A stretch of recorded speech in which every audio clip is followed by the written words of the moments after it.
দর্শক কে আছেন আমাদের সাথে? আসসালামু আলাইকুম, আমি ফেরদৌসি দক্ষিণখান থেকে।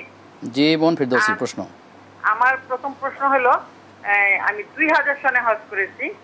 জি 2000 সনে হজ করেছি, তো তখন এই যে মুজদালিফায় যে আমাদেরকে নিল যে গাড়িটা, আমাদের যে ট্রাভেলের, ওই গাড়িটা কাছেই ছিল, বাস, একটা বড় বাস।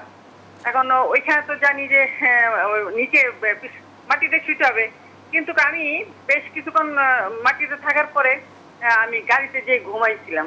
এখন এটা কি আমার গুনাহ হবে? এই আমার 1 নম্বর প্রশ্ন। আর 2 নম্বর প্রশ্ন, দাঁত উঠাইছিলাম, ওই জন্য আমি এই ভালো করে অজুর সময় কুলি করতে পারিনি। আর সেটাও তো জানি যে প্রতিটা দাঁতের গোড়ায় পানি দিতে হবে। আমার মনে হচ্ছিল যে যায় নাই, কিন্তু আমি কিছু করার নাই, আমার কষ্ট হচ্ছিল, এই জন্য আমি ভালো করে কুলি করিনি। এটাতেও কি আমার গুনাহ হবে কিনা, এই 2টা প্রশ্নের জবাব দিবেন। জি বোন, আপনি থাকুন আমাদের সাথে, আমরা মোহতারামের কাছ থেকে জানবার চেষ্টা করব।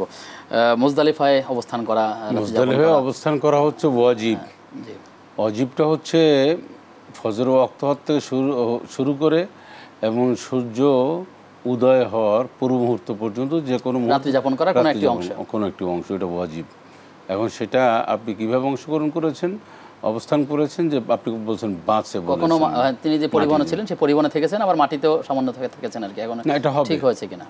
এটা হবে এই জন্যে যে একটা সময় মুজদালিফায় অনেক কিছু ছিল না। এখন ধরেন অনেক ইয়ে হয়েছে, একটা মানুষ বিছানার উপরে, পাটির উপরে, অথবা কোনো তক্তা হোক বা একটা ওখানে বিল্ডিং থাকে, সেখানে যদি অবস্থান করে, মূল হলো তো অবস্থান করা, থাকা, এটা তো উত্তম হচ্ছে মাটির সাথে, মানে নিচে বিছানায় শোয়া, এটাই হচ্ছে উত্তম। তো এখন উনি অবস্থান করেছেন ওইখানে।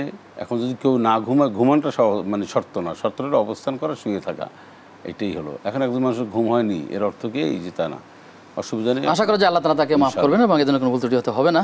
সতর্ক থাকা উচিত আমাদের প্রত্যেকেরই।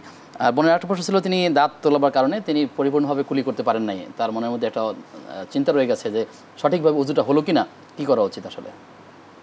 না, আপনার দাঁতের চিকিৎসার কারণে যদি দাঁত থেকে কোনো কিছু আপনার কন্ট্রোনালির মধ্যে চলে যায়, সেক্ষেত্রে আপনার উজুর কোনো সমস্যা নেই। আপনি বলতে পারেন যে রমজানে সিয়াম সাধনা করতে গিয়ে যদি এমনটি হয়, তাহলে সেক্ষেত্রে কি আমার করণীয়? কিন্তু কুলি করা সুন্নাহ, কিন্তু না, অসুবিধা নেই। এই একটা সুন্নাহ মাইনাস হতে পারে, কিন্তু আপনার উজু যথারীতিভাবে হয়ে যাবে। আচ্ছা।